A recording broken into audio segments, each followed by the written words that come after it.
માર્કેટનો બીજો સ્કેમ છે penny stock cyber scam.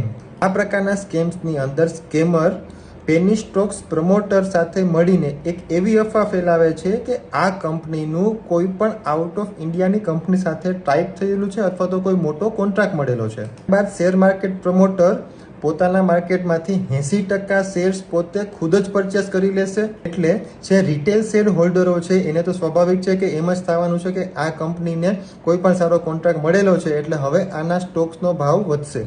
આવા રિટેલ શેર હોલ્ડરો આ રીતના પૈસા રોકે છે, જેનો 1 થી 2 રૂપિયા ભાવ, 2 થી 4 રૂપિયા અને 8 રૂપિયા સુધી ભાવ પહોંચી જાય છે.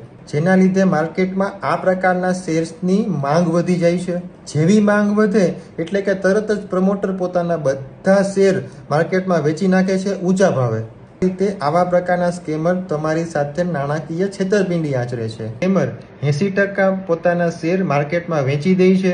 એના લીધે શેર માર્કેટમાં જેની વેલ્યુ 8 રૂપિયા હતી એ ઘટી અને ધીમે ધીમે ડાઉન થતી જશે.